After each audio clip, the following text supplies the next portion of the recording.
Hi everyone, it's Jim Kopemeyer. I hope everyone's having a good week 3 so far. So today the lawsuit that I'd like to present on is Ward versus Wilbanks. So Julia Ward was a counseling student, a counselor in training, much like we are, at the Eastern Michigan University in their counseling program. And she was assigned to counsel a homosexual client. Now, Julia Ward made the claim that this was against her religious beliefs. It was against her religious beliefs to counsel someone through a homosexual relationship. So she declined to do this. Now, when she went to refer this client, the university took issue with this, and after some back and forth, ultimately wound up expelling Julia from the program. So Julia took this to court. Julia Ward sued the university and based her case on the First Amendment, which protects the freedom of religion and the free exercise thereof. So the local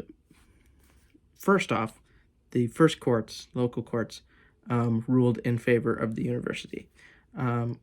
The university argued their case along the lines of what's written in our ACA Code of Ethics, which holds that counselors cannot and should not refer clients on any other basis than a lack of expertise, of competency in that area.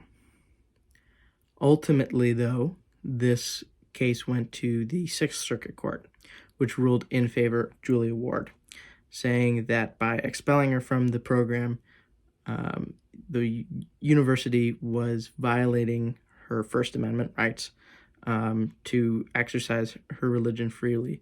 And they pointed out that the university had been allowing students to refer other clients for many other different reasons, many other different secular reasons, which are not necessarily something that would usually be done in terms of the ACA's Code of Ethics. And so the court ruled that the university was not applying their referral policy evenly, and by expelling Julia, they did so for religious reasons, which violated her First Amendment rights. So that's kind of an interesting case. And to wrap this up, the university ultimately wound up settling with Julia Ward. They issued her a clean academic record and paid her the money that she sued for.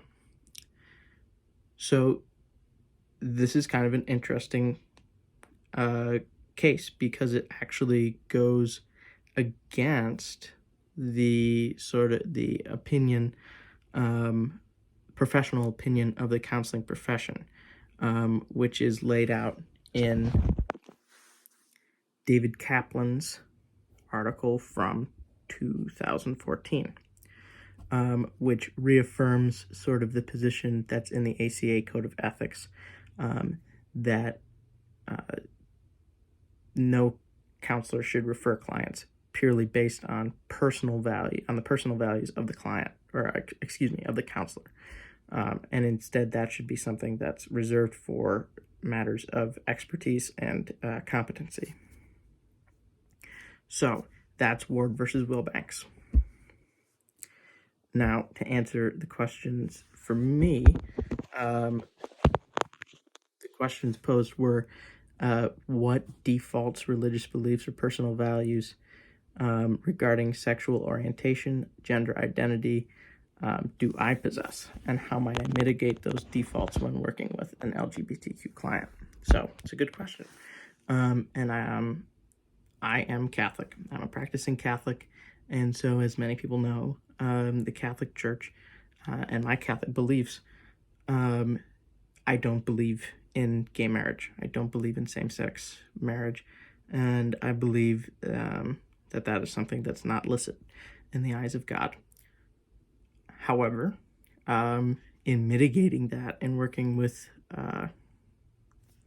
other clients, aside from just the usual bracketing, I would also fall back on my core religious beliefs, which are the dignity and value of every human being, which is inherent, and that no human being can lose, no matter what they do or believe.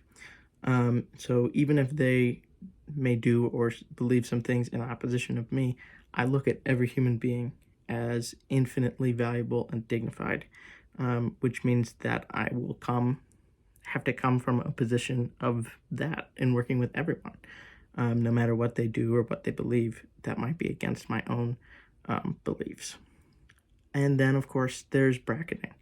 No client should need to know or should feel.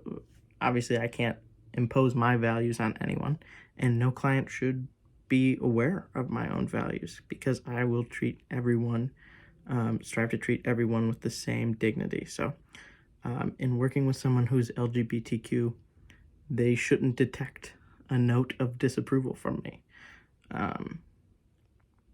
because my values are properly bracketed, and just because I will treat them with the utmost respect and dignity that they deserve, just by being a person. All right, so that's what I've got for this week. Hope everybody's week 3 is going well, and look forward to hearing your replies and replying to your posts.